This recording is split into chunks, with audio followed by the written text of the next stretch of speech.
부활의 주님을 찬양합니다. 주님께 모든 영광을 돌려드립니다. 우리의 의로움을 위해서 다시 사신 주님, 그 주님의 부활이 나의 생명과 나의 승리와 나의 산 소망으로 오늘 이 시간 말씀을 통하여 그대로 임하기를 간구하오니, 주님, 우리는 주님의 은혜가 아니면 살 수 없음을 오늘 말씀을 통하여 다시 한번 깊이 깨달아 아는 복된 시간 되게 하여 주시옵소서.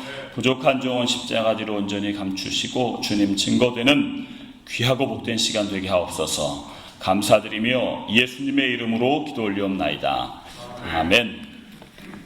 성경을 힘있게 드시고요, 부활주일 같이 우리 2013년 선교 주제를 선포하시고 같이 은혜를 나눕니다. 시작.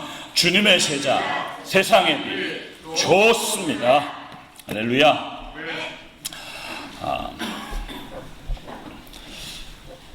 자녀들이 부모님이 돌아가셔서 자녀들이 쭉 둘러앉아서 울고 울다가 자녀들끼리 서로 주고받는 이야기들, 대화들, 그 많은 이야기들 가운데 부모님들이 가장 듣고 싶은 이야기가 무엇인가를 설문을 조사했습니다. 부모님의 죽음을 아쉬워하는 이야기, 우리 부모님 가장 존경한다는 이야기, 그리고 우리 부모님 이거 못 해드렸는데 아쉬워하구나, 그런 이야기들 많이 있었는데 그 중에 1등이 뭔지 아십니까? 우리 부모님 다시 살아나셨다.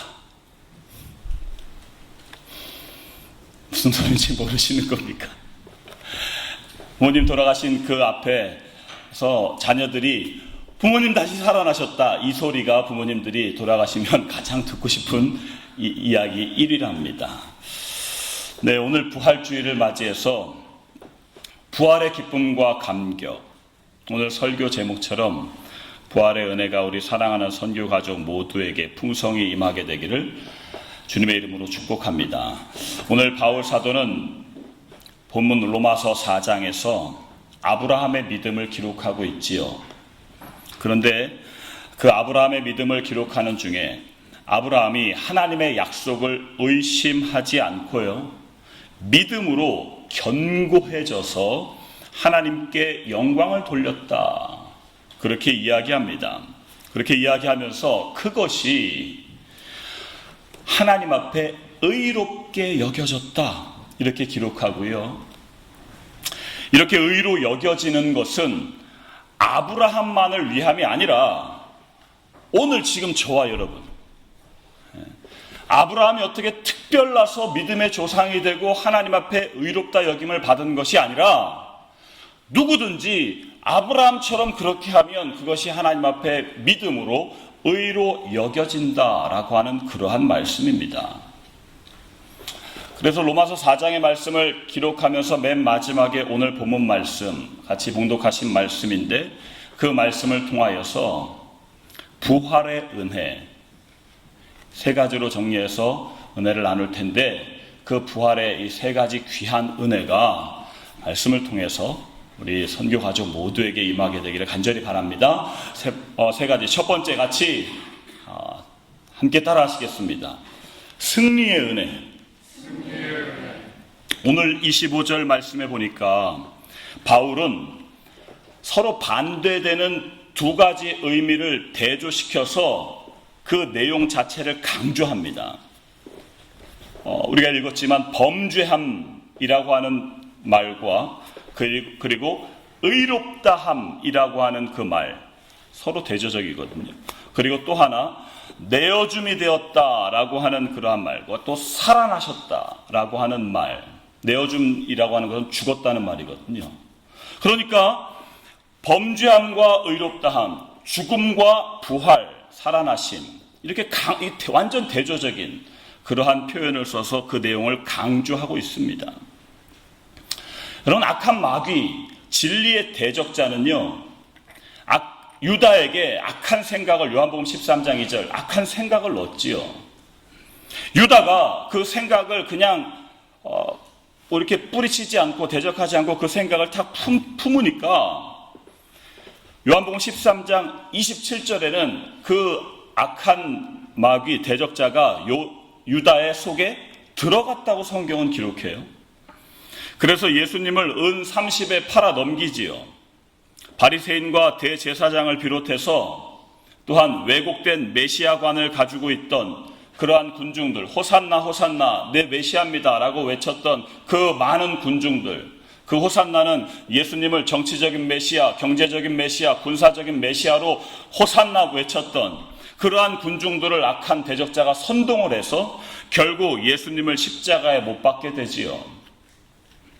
그러면 패배자 그 마귀는 진리를 대적해서 자기가 승리한 것처럼, 패배자인데 승리한 것처럼 미혹하고 속여서 거짓 승리의 나팔을 막 불어댑니다. 그러나 주님께서는요, 말씀에 우리에게 확실하게 하시는 말씀, 요한복음 16장 33절에 이러한 말씀이 있습니다. 이것을 너희에게 이르는 것은 너희로 내 안에서 평안을 누리게 하려 함이라. 세상에서는 너희가 환난을 당하나 담대하라. 내가 세상을 이기었노라. 요한일서 4장 4절, 자녀들아 너희는 하나님께 속하였고 또 그들을 이기었나니 이는 너희 안에 계신 이가 세상에 있는 자보다 크심이라. 그리고 요한일서 5장 4절에 무릇 하나님께로부터 난 자마다 세상을 이기느니라. 세상을 이기는 승리는 이것이니 우리의 믿음이니라. 여러분, 우리가 성경의 부활장이라고 하는 고린도전서 15장의 말씀에 보면 부활에 대해서 예수님의 부활이 없었다면 우리의 모든 것이 믿음도 헛되다. 우리의 삶이 그냥 이 땅에 사는 삶뿐이면 우리가 가장 불쌍한 자다. 바울은 막 그렇게 이야기하다가 뒷부분 57절에 이렇게 말합니다. 우리 주 예수 그리스도로 말미암아 우리에게 승리를 주시는 하나님께 감사하노니. 주 안에서 열심히 수고해라 이제 그렇게 마무리하거든요. 여러분, 우리는 부활을 통해서 승리할 수 있는데 그 승리는요, 나에게서 나오는 것이 아님을 오늘 부활절에 깊이 깨달아야만 합니다. 나의 의로움이나 나의 정직함이나 내가 세상에서 이렇게 살면 그래도 승리하겠지, 나의 무엇으로 인해서 승리할 수 없어요. 신명기 19장 5절 말씀이 그렇습니다. 하나님께서 우리를 구원하시는 게요, 우리의 의로움 때문에 구원하신다라고 성경이 이야기하지 않아요. 우리가 무엇을 해서 정직하게 살았기 때문에 하나님께서 우리를 구원한다고 말하지도 않습니다. 우리가 세상에서 승리할 수 있는 것은요, 100% 하나님의 은혜입니다. 예수 그리스도의 그 부활 때문에 우리가 세상에서 승리하게 된다는 사실이에요. 제가 개인적으로 가장 좋아하는 찬송이 찬송가 563장, 예전 통일찬송가 411장. 우리들은 약하나 예수 권세 많도다. 내가 연약할수록 더욱 귀히 여기사 높은 보좌 위에서 낮은 나를 보시네. 내가 연약하니까 주님께서 그 다음 그 찬양 고백이 뭐냐면 주님 앞에 세상 사는 동안에 나와 함께 하시고 세상 떠나가는 날 천국 가게 하소서. 우리 너무 약해요. 그 약함을 깨닫는 것, 거기에서 구원은 시작되고 승리는 시작됩니다. 나는 약하다. 그 주님의 승리 아니면 이길 수 없다. 사망 권세를 이기신 주님의 부활은 이 승리를 우리에게 확정하여 우리에게 보여주시고 승리의 은혜를 주시는 것입니다. 여러분, 근데 이것이 무엇을 통해서요? 그 주님께서 나의 의로움을 위해서 부활하셨구나라고 하는 사실을 믿음을 통해서 그 승리의 은혜가 내 것이 된다라는 사실이에요. 여러분 솔직하게요. 우리의 연약함을 솔직하게 한번 실체를 폭로당하면 믿는다고 하면서요.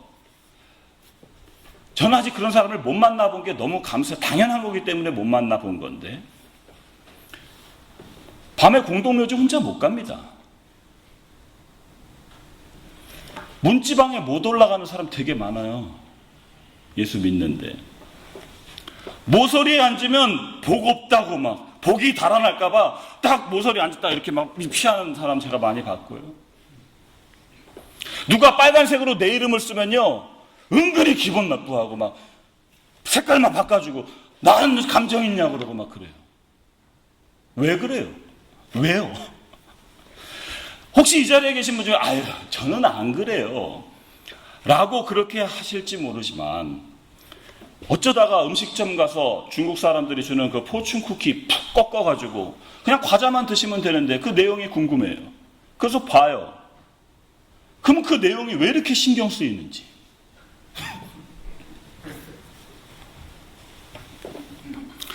아니라고 하면서도 마음이 그렇게 빼앗기는 게 우리예요. 그렇게 약해요. 까닭없는 저주, 공중에 날아가는 새가 나에게 아무런 영향을 미치지 못하는 것처럼 까닭없는 저주는 나에게 임하지도 않는다라고 지혜자를 통해서 말씀함에도 불구하고 누가 나에게 나쁜 말 한마디만 하면 그것 때문에 하루를 망쳤느니 일주일을 망쳤느니 한 달 동안 뭐가 없었냐느니 뭐 이게 우리의 연약함 아닙니까? 육신의 연약함만을 이야기하는 거 그거 뭐 얘기하자면 말할 것도 없지요. 아무리 건강한 사람 요따만한 부준해 보이지도 않는 세균 하나만 들어가 보세요. 그냥 자빠지는 게 우리 아닙니까? 육신의 연약함은 말할 것도 없이 여러분 다 아실 거예요. 그리고 육신이 아니라 마음, 우리의 속사람 너무나 그렇게 연약한 게 우리의 모습이에요. 그래서 부활의 승리는 그렇구나. 세상 살면서 이렇게 연약한데 이기는 척하고 센 척하고 그렇게 사는 게 아니구나. 그 부활의 주님의 승리, 그것을 나의 승리로 여기고 연약한 나는 완전히 그래서 연약하게 만드셨구나. 주님의 승리 붙잡으라고. 주님의 승리만 의지하라고. 그 부활 승리의 은혜로 변화되는 역사가 오늘 있어야 될 줄 믿습니다. 무슨 변화요? 우리 마음의 변화, 우리의 심령의 변화. 성령님께서 오셔서 하시는 일은 성경은 구약 성경부터 신약 성경까지 한결같이 이야기하는 게 뭐냐면 성령님께서 오셔서 뭘 하냐면요. 방언을 받고 그건 현상이고요. 성령님께서 동일하게 하시는 역사는 우리의 마음을 바꾸세요. 우리의 심령을 바꾸시는 게 성령님의 역사예요. 그 역사가, 그 승리의 역사가 사랑하는 우리 선교 가족 모두에게 있게 되기를 간절히 바랍니다. 두 번째 같이 어떠한 은혜 같이 따라 하시겠습니다. 생명의 은혜. 부활의 두 번째 은혜는 생명의 은혜. 다른 은혜 표현을 하자면 화평의 은혜입니다. 오늘 읽진 않았지만 로마서 4장 25절 끝절 다음이 뭔지 아십니까? 로마서 4장 26절은 없습니다. 그렇다면 로마서 5장 1절이겠지요. 로마서 5장 1절이 이렇습니다. 그러므로 우리가 믿음으로 의롭다 하심을 받았으니 우리 주 예수 그리스도로 말미암아 하나님과 화평을 누리자. 그 주님의 부활하심을 믿음으로 말미암아 우리가 의롭다함을 받았어요. 그렇게 했으면 주님은 우리에게 무슨 은혜를 주신다고 약속하시냐면 그 예수 그리스도의 부활로 말미암아 이제 우리가 무슨 은혜를 누릴 수 있느냐? 그 하나님과 화평을 누릴 수 있어요. 그 하나님과 진정 생명의 관계가 될 수 있다는 사실이에요. 화평이라고 에이레나라고 하는 단어는요. 우리 같은 그러한 연약하고 보잘것없는 우리가 하나님과 어깨동무하고 함께 가는 게 에이레네예요. 하나님과 하나가 돼서 함께 가는 것. 아무 일이 일어나지 않고 그냥 평안한 게 에이레네가 아니고요. 거친 파도가 날 향해 불어와도 그 주인 되신 그 하나님, 그분이 나의 연약함을 그냥 어깨동무하고 꽉 끌어안아서 그분과 같이 동행하는 것, 이게 에이레네예요. 그 에이레네 생명의 은혜, 오늘 로마서 5장 1절에서 약속하시는 겁니다. 왜냐하면 성경은 한결같이 저와 여러분을요 죄와 허물로 죽었다라고 표현합니다. 에베소서 2장 1절이지요. 그 죄와 허물로 죽었다라고 하는 것은 로마서 6장 23절에 죄의 싹은 사망이다. 내가 죽었는지 안 죽었는지 성경은 디모데전서 5장 6절에 그 생명이 없음, 죽음의 증거를 이렇게 이야기합니다. 향락을 좋아하는 자는 살았으나 죽었느니라. 그냥 그때그때 눈에 보이는 그러한 쾌락, 눈에 보이는 향락이라고 하니까 뭐 꼭 술 먹고 막 마약을 이렇게 막 뭐 타락하는 것만을 얘기하는 게 아닙니다. 그냥 눈에 보이는 거, 나 중심적인 거, 이게 다 향락이에요.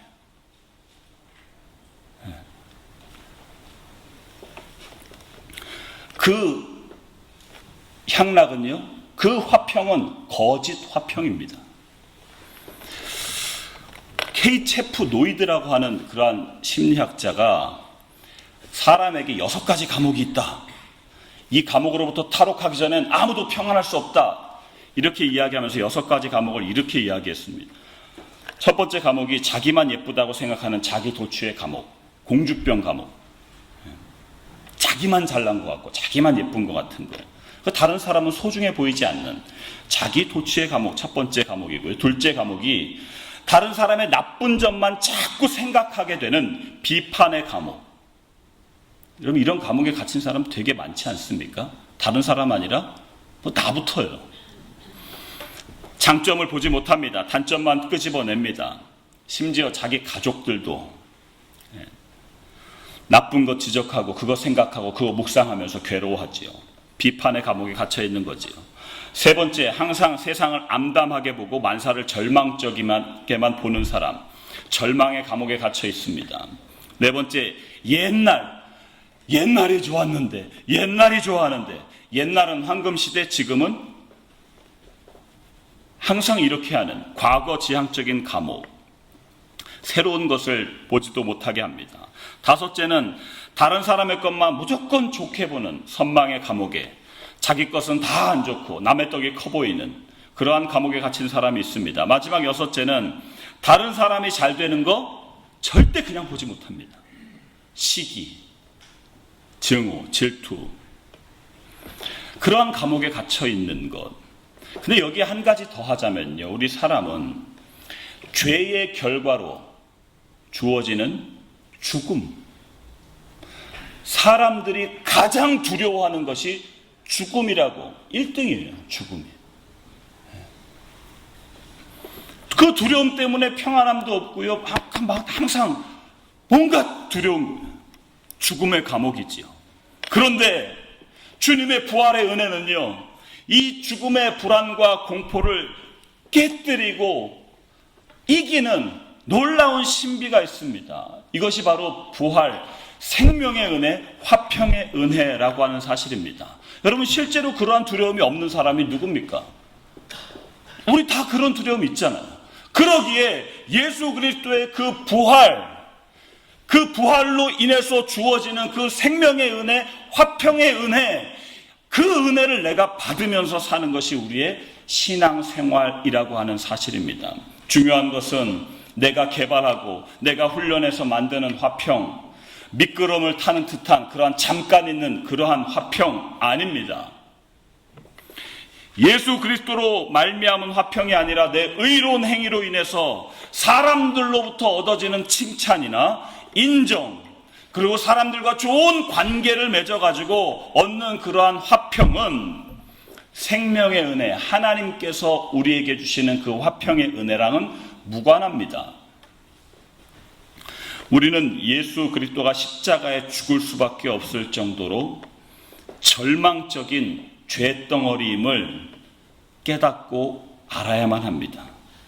그 십자가 밑에서 바울의 고백처럼 내가 그리스도와 함께 십자가에 못 박혔나니 이제 내가 산 것이 아니요 그리스도께서 사신 것이라 라고 그렇게 할 때에 하나님의 능력으로 다시 사신 예수 그리스도의 부활이 나의 것이 되어서 위로부터 다시 나는 그 은혜, 생명의 은혜, 화평의 은혜를 누리게 되는 것입니다. 다시 나는 그 화평의 은혜가 우리 선교 가족 모두에게 임하게 되기를 간절히 바랍니다. 성령님께서 하시는 거예요. 마지막 같이 따라 하시겠습니다. 세 번째, 소망의 은혜. 세 번째, 우리가 부활주일에 얻어야 되는, 누려야 되는 은혜는 소망의 은혜입니다. 로마서 5장 아까 1절 읽으셨는데 그 다음 절은 2절이지요. 2절에 이러한 말씀이 있습니다. 또한 그로 말미암아 우리가 믿음으로 서 있는 이 은혜에 들어감을 얻었으며 하나님의 영광을 바라고 즐거워하느니라. 그 다음에 3절 4절 말씀해 보니까 다만 이뿐 아니라 우리가 환난 중에도 즐거워하나니 이는 환난은 인내를, 인내는 연단을, 연단은 소망을 이루는 줄 알미로다. 여러분, 사람은요 어떠한 것을 소망하느냐에 따라서 즐거움이 달라집니다. 뭐를 소망하느냐에 따라서. 여러분, 뭐를 제일 소망하세요? 성경은요 소망이 두 가지가 있다라고 이야기하거든요. 베드로전서 1장 3절에 우리 주 예수 그리스도의 아버지 하나님을 찬송하리로다. 그의 많으신 긍휼대로 예수 그리스도를 죽은 자 가운데서 부활하게 하심으로 말미암아 우리를 거듭나게 하사 산 소망이 있게 하시며. 소망의 중에는 살아있는 그런 산 소망이 있고, 그리고 그냥 산 소망 아닌 나머지 소망들이 있지요. 그래서 우리 곰곰이 생각해 보자는 겁니다. 여러분, 세상에 소망이 있습니까? 아니, 여러분이 지금 소망하고 있는 거 그게 진짜로 소망이 될 수 있습니까? 여러분, 우리에게 무엇이 소망이 될 수 있습니까? 돈입니까? 높은 지위의 명예입니까? 좋은 학벌인가요? 아니면 자녀입니까? 혹시 기억나시죠? 옛날에 한국에 김득구라고 하는 권투 선수 보신 분 계시죠? 김득구라는 권투 선수 권투하다가 권투 시합 끝나고 죽었어요. 그 아들 하나만 소망으로 살았던 그 어머니 따라서 자살해서 돌아가셨습니다. 그 아들 죽고 나서요. 여러분, 뭐가 소망입니까? 인간의 재능? 문명이 발달하고 과학이 더 발달하면? 제가 말씀을 준비하면서 어떤 설문조사 정말 깜짝 놀란, 아이들이 태어나서 대학을 졸업할 때까지 TV 하나, 그러니까 TV만요, 다른 거 말고 TV 하나에서 받는 나쁜 영향이 얼마나 되는가를 조사했는데 깜짝 놀랐어요. 저희 집에 TV가 없는 게 감사하면서 35만 번 이상 유해한 TV 광고를 보게 되고요. 5만 번 이상 사기 사건 소식을 보고 듣게 되고요. 3만 번 이상 강간 사건 소식을 보고 듣게 되고요. 2만 번 이상 살인 사건 소식을 보고 듣게 됩니다. 나는 왜 부활에 대해서, 예수님 믿음에 대해서 이게 안 깨달아져요. 우리가 TV 하나에서 영향받는 살인사건, 강간, 최하가 2만 번이라니까요. 여러분, 예수 그리스도의 십자가에 대해서 몇 번을 나에게 들으셨나요? 그거에 대해서 다른 때는 몰라도 고난주간에 얼마만큼 집중하며 예수 그리스도의 십자가를 좀 바라보면서 생각을 하시나요? 다른 이유가 아닙니다. 오죽하면 그 TV의 영향이 얼마나 큰지 아이들에게 영어 알파벳 T 다음에 뭐냐라고 쓰니까 다 V라고 쓰더라는 거예요. 알파벳 순서 T 다음에 뭐냐 하니까. T 다음에 뭔지 전 잘 모르겠는데 지금. 살기가 좋아질수록 분명한 것은 그림자도 점점 진해집니다. 바울은 예수 그리스도의 부활을 통하여 우리가 정말 가져야 될 소망을 정확하게 알려줍니다. 뭐예요? 예수 그리스도의 그 부활 소망. 예수 그리스도만이 나의 소망 되심을 우리에게 증거하고 있습니다. 그래서 저와 여러분은 매일매일 이 부활의 소망으로 환난 중에도 즐거워하고요, 인내를 이루는 저와 여러분 되어야 될 줄 믿습니다. 그 주님의 부활은요, 저와 여러분의 의로움을 위해서 부활하셨다고 오늘 본문이 이야기하기 때문입니다. 말씀을 정리하면서 우리 동영상을 하나 보고 말씀을 마무리하겠습니다. 부활에 대한 동영상인데 성경은 이야기합니다. 부활이 없다면 우리의 모든 것이 다 헛된 거라고. 그러기에 부활은요, 우리에게 놀라운 감격과 기쁨과 소망과 능력, 그 소망과 생명과 승리의 은혜를 주는 것입니다. 그 놀라운 은혜가 남의 이야기가 아닌 내 이야기가 되시기를 주님의 이름으로 축복합니다.